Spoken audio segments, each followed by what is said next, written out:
Final abierto en el bar El Cairo en este ciclo 2014, hoy para presentar a Fernando El Chino Rosúa, un joven dirigente de la ciudad de Rosario, candidato a intendente por uno de los espacios del Frente para la Victoria, un dirigente con una larga trayectoria, fue funcionario provincial en el gobierno de Jorge Obey, sabe mucho de seguridad, conoce la policía, conoce el servicio penitenciario. Hoy El Chino Rosúa acá, en Final abierto, no se vaya.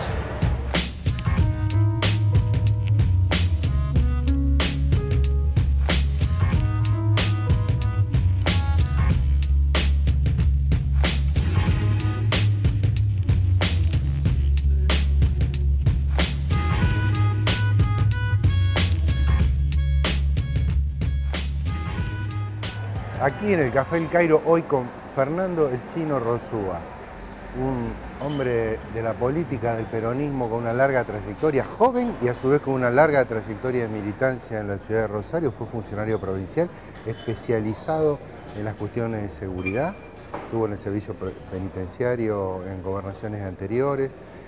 Acá nos va a explicar cuál es seguramente su visión sobre la crisis de seguridad en la ciudad de Rosario. ¿Cómo estás, Chino? Muy bien, ¿cómo estás? Bueno, gracias por estar acá con nosotros.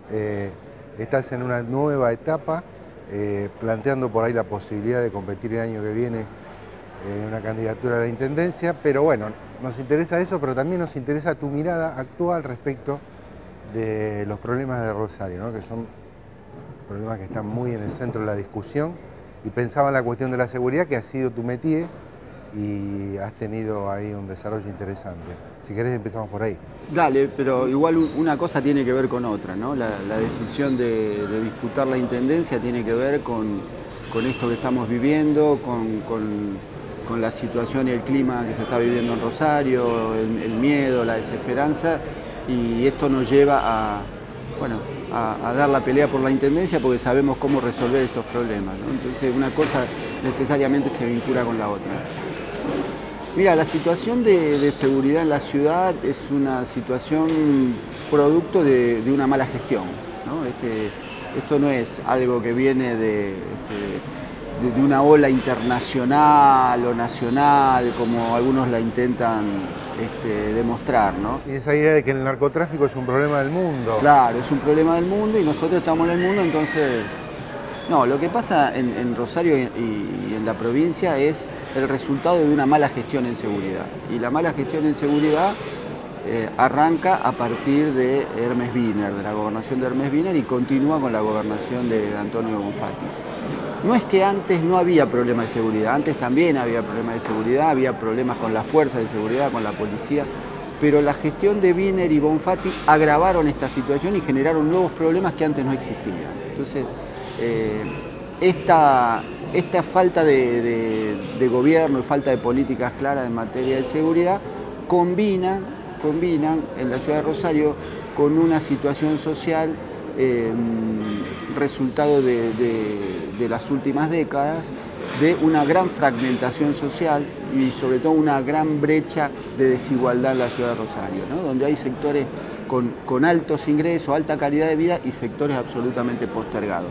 Esta combinación ha generado un cóctel explosivo y es el resultado que hoy estamos viviendo, ¿no? Chino, la semana pasada o hace pocas semanas me tocó tener una entrevista con el gobernador. Hablábamos del tema justamente de la policía. La postura del gobierno de Santa Fe, te lo pregunto porque vos conocés la policía, conocés cómo está estructurada, su historia incluso.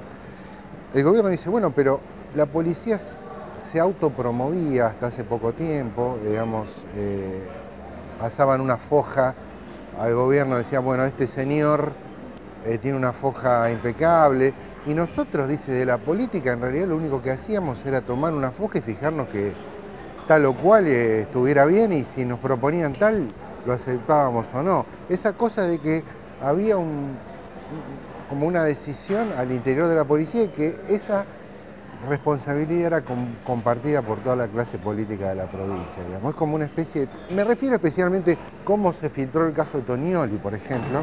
Claro. ¿Cuál es tu mirada de eso? En parte es así y en parte no. Primero, el gobernador se olvida de explicar los 4 años anteriores que son de la gestión Wiener y que él era ministro de gobierno. Porque la ley donde se modifica esa situación, que es el sistema de ascensos, que ahí se está refiriendo a eso, fue la reforma de esa ley la hizo el gobierno de Obey. Y ellos no la implementaron durante 4 años. ¿Cómo era el sistema? El sistema era este de la junta de calificaciones y juntas de ascenso, que los mismos funcionarios policiales iban determinando quién debía subir y quién no.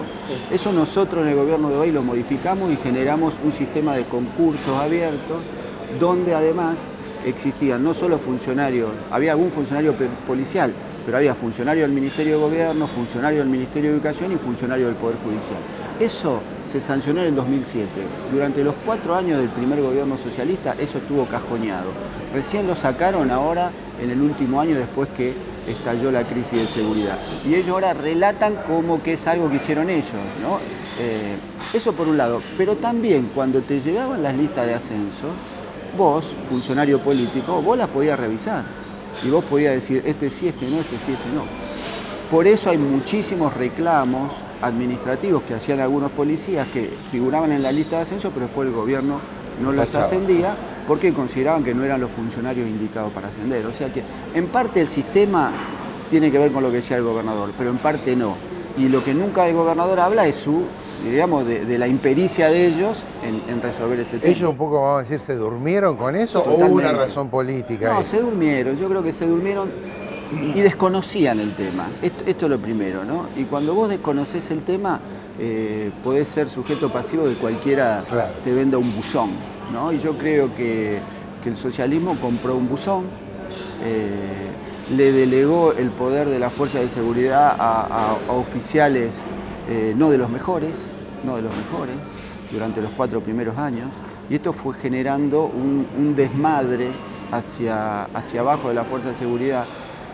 Primero profundizó la autonomía, que ya era un signo que tenía la policía, que había, durante los gobiernos de Jorge Ogay, tanto el primero y el segundo, vinimos con un proceso de transformación para restarle autonomía a la fuerza de seguridad. Claro. Ellos, en lugar de profundizar o acompañar o sostener este proceso, ellos dan un paso para atrás, ¿no? Vuelven a generarle mayor autonomía. Pero luego con un elemento que antes no existía, que era el nivel de anarquía que existe hoy en la policía. Claro, que continúa en parte. Que continúa y se agravó, ¿no? Porque antes, bueno, había autonomía de la fuerza o cierto grado de autonomía, pero los jefes conducían. Claro. Y ahora los jefes no conducen. Sino otra cosa que aparece, digamos, sigo evocando charlas, entrevistas que tuve últimamente que tienen que ver con ese problema. Hace pocos días me tocó estar con Pepe Scioli, el hermano de Daniel Scioli. Él hace un análisis de la situación narcotráfico y policía en la provincia de Buenos Aires. Bueno, he conocido que Daniel Scioli está promoviendo una cantidad de efectivos, que no sé si será solución o no promover tanto efectivo, pero eso es lo que está haciendo. Y decía ahí la gente de Scioli que ellos entienden que el fenómeno de Rosario y del sur de Santa Fe en parte tiene que ver con que ellos corrieron las bandas de allá para acá, de algún modo, porque habrían tenido una política más exitosa en el sentido de quitarle espacio de acción a las bandas delictivas de narcotráfico y que se desplazaron. ¿Eso podría explicar desde tu punto de vista el hecho de que se profundice el problema acá en Santa Fe? Mira, la delincuencia avanza por donde puede avanzar. Cuando detecta lugares donde es fácil avanzar, avanza. ¿Qué pasó en la provincia de Santa Fe? Yo no sé qué hizo provincia de Buenos Aires, si se puso más duro, pero evidentemente notaron que en la ciudad de Rosario se podía avanzar. Y esto tiene que ver con la falta de una política en seguridad firme en la materia. Y te doy un elemento que no es menor, o sea, el desarrollo de los búnkers en la ciudad de Rosario como un fenómeno, te diría, muy particular de la ciudad de Rosario, porque no está extendido en todo el país el desarrollo de búnkers. ¿El búnker qué es? Es un kiosco de venta al público. No es un lugar clandestino como puede ser una cocina donde nadie tiene que saber que ahí se fabrica la droga. El búnker es un lugar de expendio al público, entonces la gente tiene que saber que existe. Para que eso pueda funcionar, tiene que haber convivencia policial, tiene que haber un territorio despejado, porque si no, no puede funcionar. Porque si no, en 2 minutos se le allana el búnker o en 2 minutos se para un patrullero en la puerta y no va nadie más a comprar, ¿no? Y esto es algo que la gente sabe. con 2 segundos de inteligencia la policía sabe dónde están los búnkers. Entonces esto necesariamente tiene que ver con un grado de connivencia policial con la delincuencia muy alto y por eso se desarrolló en la ciudad de Rosario. Cuando vos te pones duro, cuando vos frenas esto, bueno, como el comercio de drogas es algo que hay demanda permanente, entonces el negocio está permanentemente, bueno, van a buscar otros mecanismos de comercialización, pero ya no el búnker, que es lo que hizo el gran daño en la ciudad de Rosario, es el búnker. ¿Por qué? Porque genera, primero, un territorio liberado, genera una fuerza de seguridad propia de las bandas narcotraficantes que lo cuidan y asolan ese territorio, ¿no? Y después se generan las disputas, que es lo que también estuvimos viendo, las disputas entre distintos sectores que quieren tener ese territorio, ¿no? Entonces, evidentemente lo que falló en la ciudad de Rosario es la política de seguridad, o sea, más allá de las virtudes o no de la política de seguridad de Provincia de Buenos Aires. Ahí, respecto a los búnkers, ¿te acordás que se discutió en un momento si era bueno intervenir? Sobre todo cuando vino la intervención de Gendarmería, la intervención nacional, Sergio Berni, pareciera como que hubo alguna discusión respecto a si era bueno intervenir de una los búnkers o dejarlos andar para tirar la cuerda detrás de ellos a ver si se llegaba a una instancia de distribución mayorista, por decirlo como. ¿Esa discusión existió y cómo la ves? Existió y existe. Mira, yo la veo que toda investigación, nosotros tuvimos un gran adelanto en la Argentina que fue la Procuraduría de Gilles Carbó. Me parece que ahí hay un antes y un después, ¿no? Uno tiene la sensación que todo el Poder Judicial Federal, fundamentalmente el Ministerio Público, los fiscales, estaban como dormidos, ¿no? No tenían un accionar tan activo, ¿no? A partir de Gilles Carbó esto cambia, incluso genera las distintas procuradurías, el Procunar, específicamente en el tema droga. Entonces, este tipo de acciones necesariamente vos las tenés que acordar con ellos. ¿Por qué? Porque quizás vos estás entorpeciendo con una acción de prevención una investigación profunda que están llevando ellos, ¿no? Claro, entonces, ahí está la cosa. esto no se puede decir generalizado, ¿no? Caso por caso. Hay que ver caso por caso porque puede haber una investigación atrás o no, ¿no? Pero también uno le tiene que decir al procurador, a los investigadores, bueno, está bien, avancen, pero no lo pueden dejar mucho tiempo más, o sea, que no sea in eternum, ¿no? Porque produce un deterioro muy importante. Produce un deterioro muy importante en el barrio, en la convivencia barrial. Entonces, no in eternum, está bien, los dejamos que ustedes investiguen, pero con un tiempo prudencial. Después lo vemos después del corte. Bueno. Decíamos antes del corte, Chino, Gilles Carbó. ¿Hay un avance sobre la procuradora, un avance de los medios opositores, de la oposición política de manera fulminante? Se la ha ubicado como una especie de centro del mal kirchnerista. Es decir, a ver, yo pensaba en un Luis Delía versión del sistema judicial. ¿Qué pasa con eso? ¿Por qué? ¿Cómo lo evalúas? Porque me parece que ella expresa toda una transformación del Poder Judicial, ¿no? Es la que no solo está en forma declamatoria haciendo una reforma del Poder Judicial, sino que la está haciendo día a día en los hechos, ¿no? Y esto pasó a ser el enemigo visible de los sectores conservadores. Esto es así y se ve, o sea, esto que te decía antes del funcionamiento de los fiscales, de pasar de dormir la siesta o de tener una función muy tranquila, muy liviana, a un nivel de actividad y de exigencia realmente importante, ¿no? Y que genera conflicto, porque también genera conflicto con muchísimos sectores, pero ese es el rol. El rol de un ministerio público es justamente eso, ir para adelante, representa los intereses de la sociedad y del Estado, tiene que ir para adelante. Y esto genera ruido, molesta. En el Poder Judicial en la Argentina, tanto a nivel nacional como provincial, siempre estaba esta idea de camaradería, de que el fiscal se tenía que llevar bien con el juez, con el defensor. Bueno, ahora tenemos funcionarios que no se llevan bien, que se pelean. Y me parece que ese es el verdadero rol, porque son partes distintas, ¿no? Me parece que está bien. Con concepciones distintas, con proyectos distintos y con intereses distintos. Es lo que está pasando acá en Santa Fe con Garón, ¿no? Garón hoy pasa a ser el personaje odiado del Poder Judicial.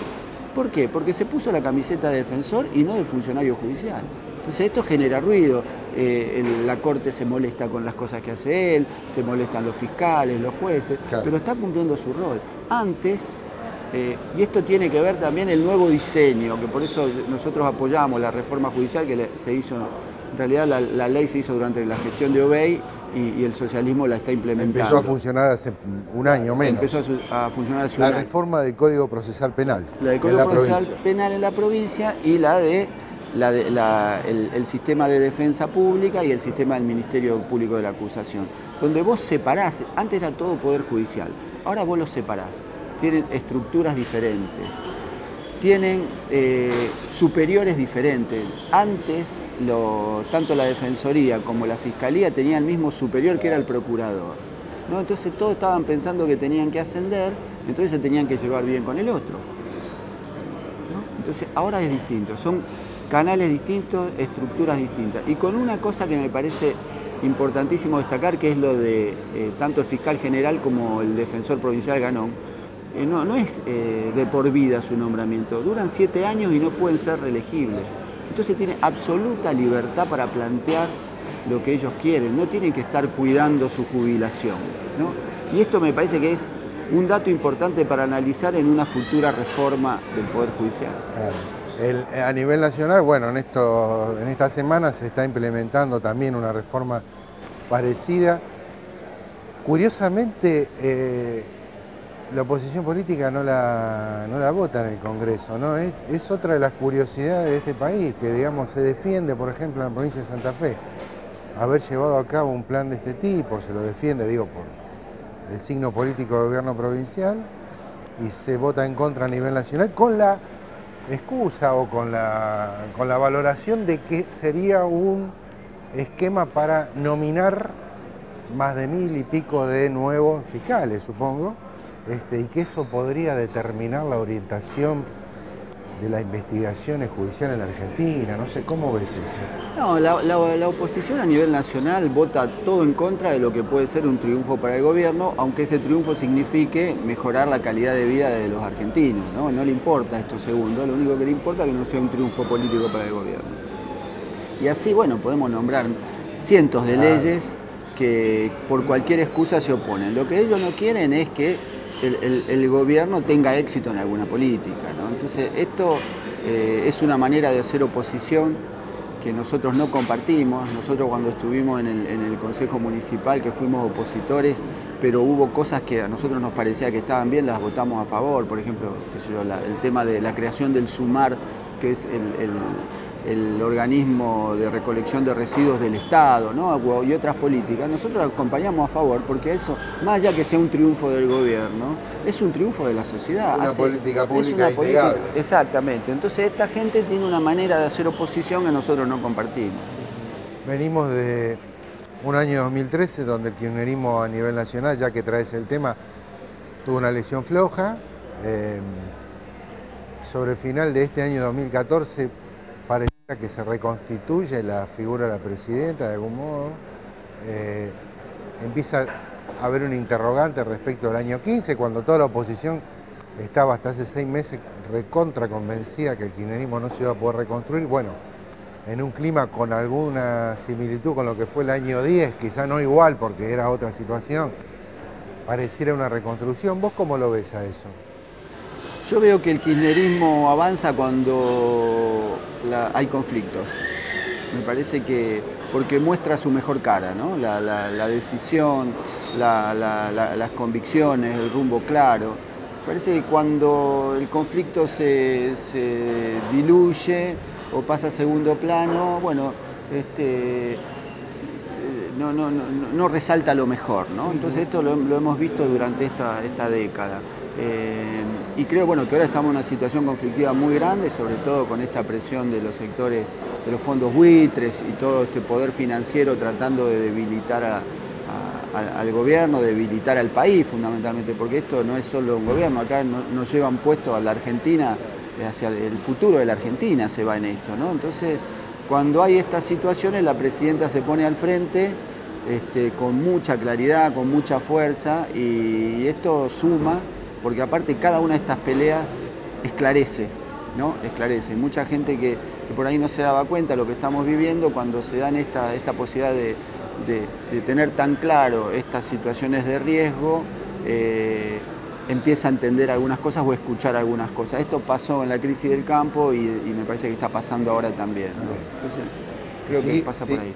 Siguiendo con el kirchnerismo, ¿tenés algún nivel en lo personal o en lo político personal, alguna preocupación respecto de cómo se va a resolver este proceso de búsqueda de candidato al interior del Frente para la Victoria hacia el año 15, digamos? ¿Te produce alguna preocupación especial o te parece que eso va a andar bien, que sea el que sea? ¿Cómo lo ves a eso? Sí, nosotros escuchamos a la presidenta cuando ella planteó que se iba a resolver en las PASO, ¿no? La candidatura al Frente para la Victoria se iba a resolver en las PASO. Y bueno, decidimos presentar un candidato propio. Jorge Tayana es nuestro candidato a presidente y venimos trabajando ya hace varios meses con esta propuesta, que básicamente es decir lo que hace falta hacer en la Argentina. Nosotros decimos el segundo tomo, ¿no? El primer tomo fue de esta década, bueno, cómo se profundiza este proceso, y bueno, estamos trabajando esa agenda que tiene que ver con profundizar el desarrollo industrial, una nueva ley de entidades financieras, de inversiones extranjeras, cómo generamos inclusión a todos los sectores que todavía hoy siguen postergados, ¿no? Esto me parece que es una cuenta pendiente sobre la que hay que trabajar mucho, y muchos otros temas. Entonces nosotros estamos jugando en las reglas de juego que se establecieron, que son las PASO.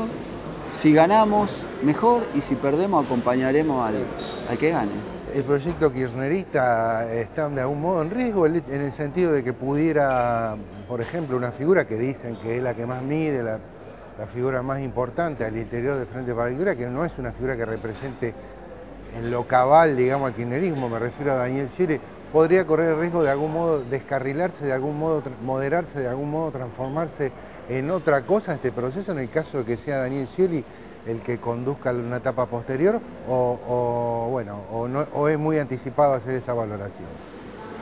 Mira, en parte de lo que vos decís nosotros compartimos. No nos parece que es quien expresa mejor este proyecto y no nos parece que sea el que expresa la profundización, que es lo que nosotros queremos. Por eso vamos con candidato propio.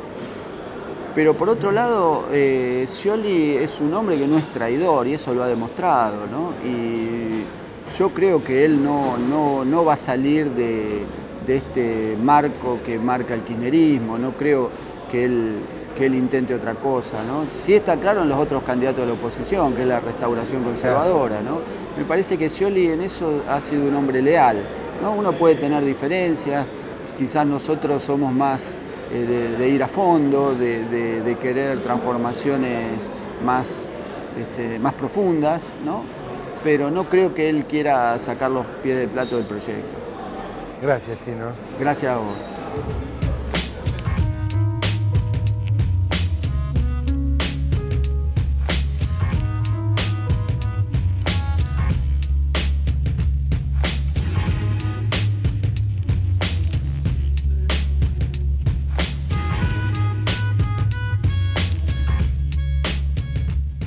Fernando Rosúa, un hombre tranquilo, muy analítico, con capacidad para pensar la ciudad, la provincia y también la política nacional, el kirchnerismo, su proyección, en fin, un hombre completo en su análisis político y en su vocación por solucionar los problemas de la ciudad de Rosario.